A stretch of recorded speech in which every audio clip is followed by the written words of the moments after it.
Hey everybody, David G here, founder of the Internet Marketing Party with a very, very special guest. But he's not just any guest. He's a huge, gigantic nerd. I don't mean gigantic as in, well, how tall are you? 6'2". Well, he is a pretty gigantic compared to Yeah, me. yeah, He's a whole foot taller than me. yeah. And I Gigantic. apologize. I left my glasses with the tape in the middle and my pocket protector in my closet in my other house. All right, so So, ladies and gentlemen, I present to you Eric Turnison. And Eric, say hi. hey guys, pleasure to So, be here. so Eric's going to be our speaker at the Internet Marketing Party in August, and he's going to be talking to us today about how it is that while he still had his day job working in a cubicle in corporate America, he was able to attract and build businesses for seven-figure internet marketers. Like we're talking people that are spending $1 million a month in advertising spend.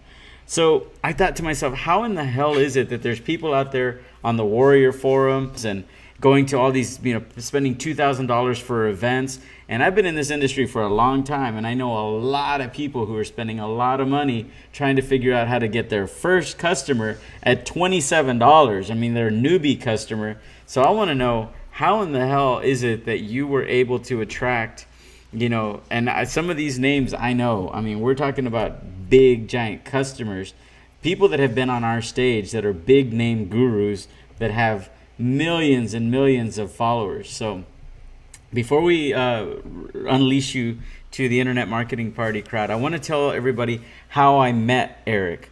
And this is going to kind of give away a little bit of the secret sauce about some of his first customers. But let's just say, I'll give you a hint. Two meatheads with 200 million views on YouTube. So we're going to unveil the secret as to how I met Eric in just a few minutes. But Eric, why don't you tell us a little bit about yourself, other than the fact that, your title sounds like Geek Central, Enterprise Systems Architect, working with Walmart, Sony Pictures, British Airways, Barnes and Noble. You sound like you're too smart to be talking to me. So thank you for taking the time. Yeah, well, my pleasure. Yeah, I mean, my background started in being a systems architect. What does I that was mean? very. What does that mean in plain English?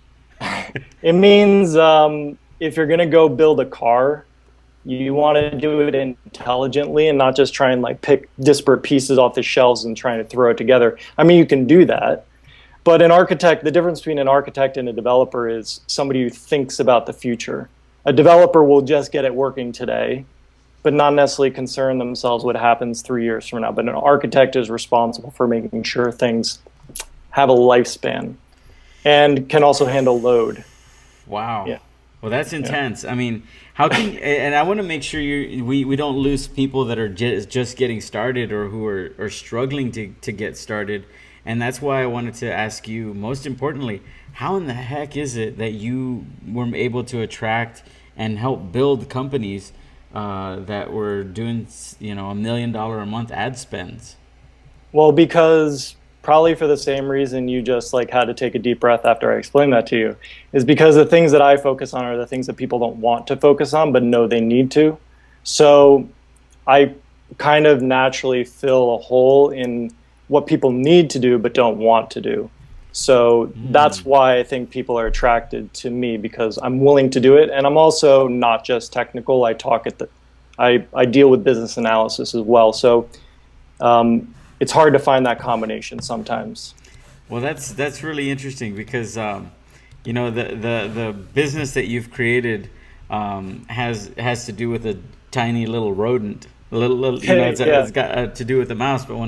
But yeah. when we thought about what your talk would be about, one of the things we said was, what if at the end of the day, one of the keys to your success has to do with Jim Collins's hedgehog principle. And I was surprised to find that you have just been living the hedgehog principle. You never even read Jim Collins's book. So why don't we talk a little bit about that? Because I don't want anybody to tune out that isn't a systems engineer. But Yeah. let's talk a little bit about, do you want me to repeat what the hedgehog principle concepts are? Oh, well, I got it, but if you want to Okay. No, repeat no, it. you go ahead.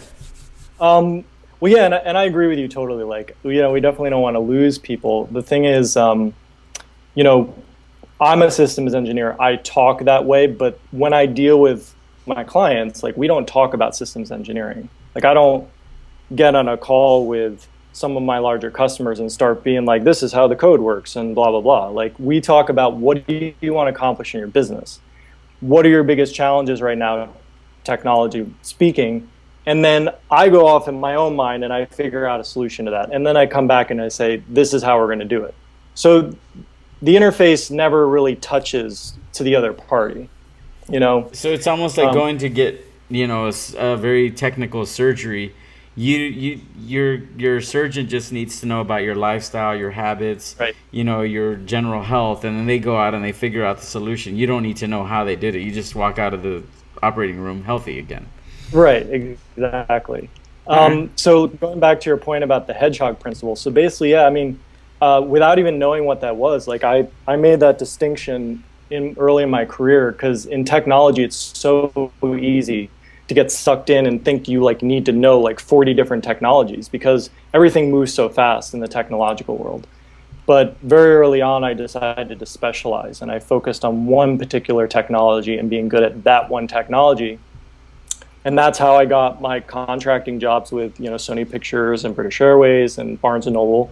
And I kind of just went from there. And I turned down a lot of jobs that didn't fit what my mold was, because I think when we do that, and it takes us further away from what we naturally are motivated to do, it's a lot more risky to us in the long run than just the fact that we may be unhappy doing what we're doing. It sucks a lot of energy out of us and keeps us from going towards what we really want to go towards. So I was very mindful of that early on in my career.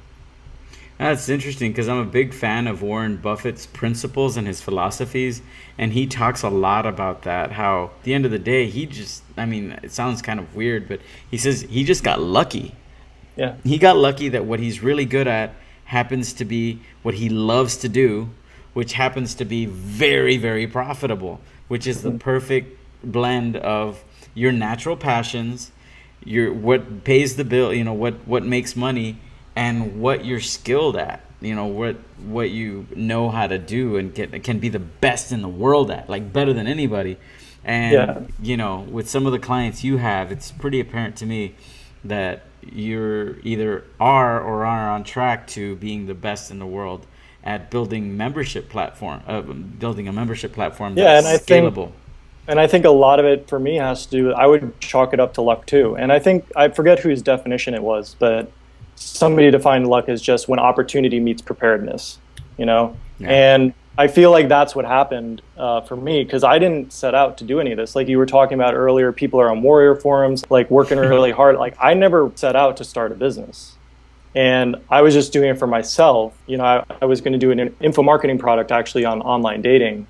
And I quickly learned that there's a lot of stuff about marketing and advertising that doesn't fit with me. Like I wasn't interested in learning how to get traffic, and I wasn't interested in, creating affiliate programs and all this other stuff. And I spent all my time focusing on building the software behind the scenes. I ended up losing so much money on that deal because I was focusing on all my energy on something that wasn't the thing that I was thinking I was going to make money with. Does that make sense? Yeah, and that's one of the reasons that I urge listeners, viewers at home, please, please, please stick with us and pay attention to the structure and the architecture to what's going on here. Like, don't get lost. Even if you're not looking to create a membership site, even if you're already perfectly happy with your own membership site, this is not about. It was really kind of weird because I think Eric's a great guy, and I was kind of like, dude, I don't really want to spend a whole lot of time talking about your product, not because I don't like it or like you or want to support you, but I want everyone to be able to benefit from what you have to share. And what you have to share, Eric, is the insights about how is it that you were able to stumble upon through pure luck, because luck is that preparedness piece. Yeah. And you can go back and decipher what happened so that there's people out there that can take what you did and figure out what they're doing wrong so they can start heading on the right track. So let's talk. I'm going to go ahead and unveil now. So a couple of months ago, we had Mike Chang and Dan Rose from Six Pack Shortcuts speak on our stage. They're good friends of mine. I work out with them regularly. They have a third part of the team, and his name is Henry. And Henry is the one of the smartest guys that pretends to be just a regular party animal that doesn't let people know how smart he really is. But he is ingenious when it comes to building out systems and building out the infrastructure that goes behind the scenes so that a site can get 200 million hits and not go down and be able to take orders up to wazoo and just never hiccup. So once he takes those orders, he needed to pick a platform that would be able to take all of those customers and hold them and have them be very happy and not have a whole lot of bottlenecks. He looked long and hard, and he looked for every solution he could, and the only one he found was with Eric. And so the other day, Henry and I were talking, and Henry said, have you ever had somebody that like is more of a developer or an architect speak on the stage? And I was like, no, we usually have the marketers. And he goes, dude, I highly recommend you at least talk with Eric. And after just like 5 minutes of talking with Eric, I was like, oh man, this is cool, because what you're going to talk about at the party, how it is that you built a business that's built on lifetime value. That is, it's almost like the way Jonathan Herbert helped us pull it out earlier. It was, you've created a community to where symbiosis, where your clients rely on you and you rely on them equally, and you enjoy working with them. Like, because some people say, oh, I hate clients, pesky clients. Well, if you don't like clients, don't go into the client business, right? So I'm going to shut up now because this is your platform. And it's absolutely critical too, because nowadays everything is customer service. Like, and that is and I'll talk more about this at the event, but like I couldn't have a sustainable business model. Like, there's a very specific model that my business has to be in order for, one, me to be able to do what I want to do, and two, be able to have be able to grow and actually have a profitable business. And there's really only one way that I've learned in the 5 years I've been doing this, that you can actually set it up to do that. And this is the same model, either coincidentally, or I don't know when I figured out, but it's the same model that the 7-figure businesses who are my clients use in their business. So it seems like there's like a common thread in terms of how you become successful, how you can scale reliably and be true to your clients. Because there's ways you can scale without being true to your clients. But then I feel like you're fighting an uphill battle. And just to kind of take a step back, why is any of this important? It's because the reason we get into business is because we want to be successful. We want to be able to grow, and we want to be able to not worry about technology and the tools we use that help us grow. It's like if you have a shipbuilder, any like shipbuilding 101 guy can build a ship, and put people on it. But the question is, how many people can get on that ship before it starts sinking? You want to get a foundation that's going to be stable for where you envision yourself going. You don't want to shoot yourself in the foot from day one, but we really don't want to think about these things, and that's really why, kind of going back, that's why I really connected with a lot of these large companies, because like I was saying, they don't want to think about these things, but they know they need to. And I naturally was predisposed to think about those things. So together, through conversations and whatever, we ended up solving each other's challenges. Right. And we were both doing what we wanted to do. That's way cool. One of the things that came to mind when you said that is, how in your mind right now can you think of somebody who is, their strength is the opposite of yours? What comes to your mind as far as how they can take the principle you just spoke of and apply it to themselves? Yeah. So the question was, what would I tell somebody who's like in marketing that they can apply to their side of things? Okay. A content producer, a blogger, a social media expert, a traffic buyer. I think the most important thing is that whatever you're focusing on is something that when you wake up in the morning, you look forward to doing. Because regardless of what it ends up being that you do, whether it's development work, whether it's content creation, whether you're working on a blog, whether it's info product marketing, info product creation, there's always going to be challenges in the road. You have to expect them. And if you don't have that internal motivation to get you through those times, and you're just trying to look far in advance to the reward of what you think the reward is, and just like copy other people and how they got there, a lot of times I think that ends up either you're going to be unhappy doing what you're doing, or you're not going to have enough energy to push through what you're going to run into. Everybody runs into these challenges. It's just, I think it's a natural law, but that's, I would say, where we cross over.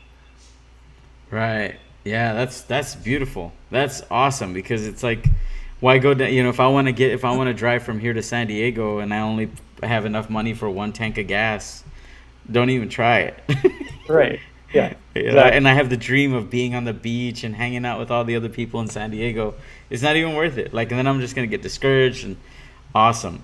Well, I kind of wanted to give people an idea of who you were, what you're about, and that you have the ability to take your principles, your architecture, and translate them to someone, even if it has nothing to do with creating backends. And so what you're going to talk about at the party is how to create a lifetime value business, right? So that it's scalable, it's sustainable, and it thrives for years and years and years to come. And it can be bought, or you can continue running it, but either way it's going to make money, right, while providing amazing service. So do you want to give people some of the kind of bullet points and outlines, and leave them interested in coming to see you speak about it?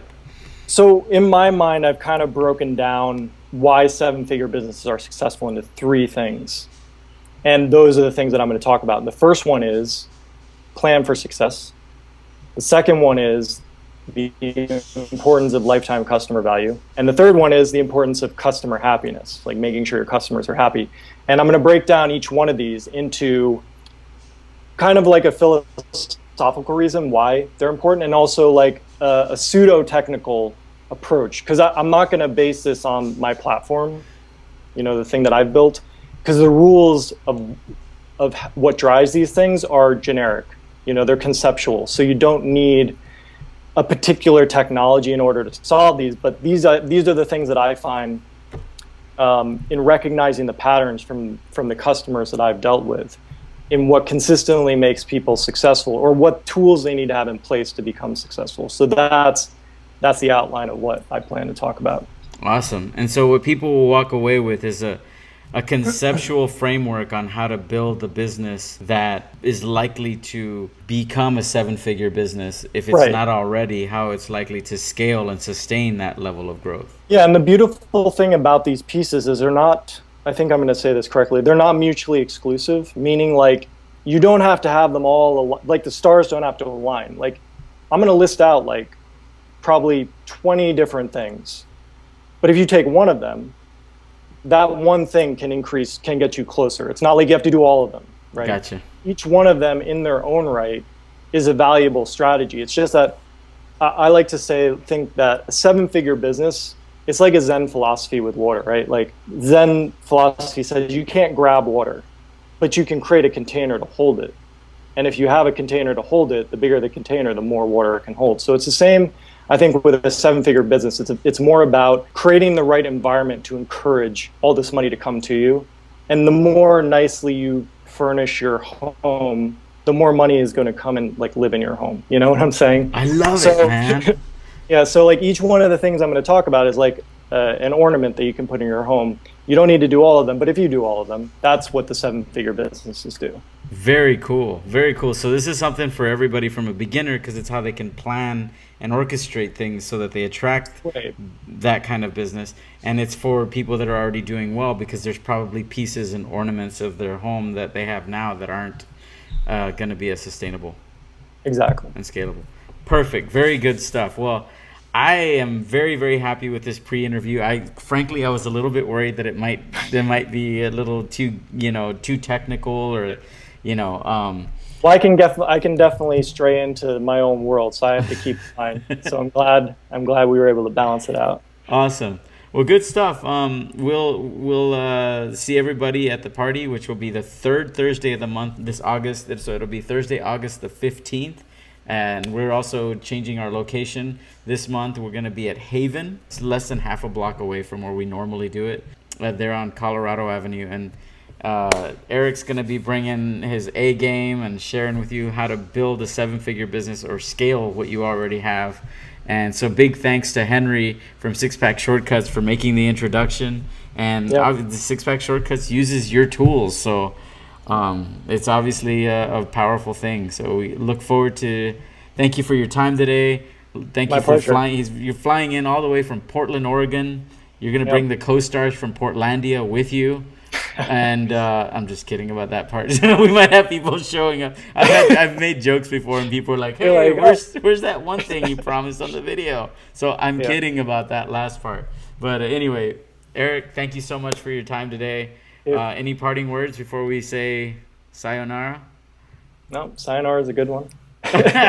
Good stuff, man. All right, well, definitely looking forward to the event and looking forward to sharing this with people. So I'm excited about that. Yeah, go to internetmarketingparty.com/tickets/Austin. See you there. It might even be for internetmarketingparty.com/Austin/tickets. I'll edit this part out. Eric's probably like, dude, you need some architectural training. Yeah, exactly. I'll talk with you soon.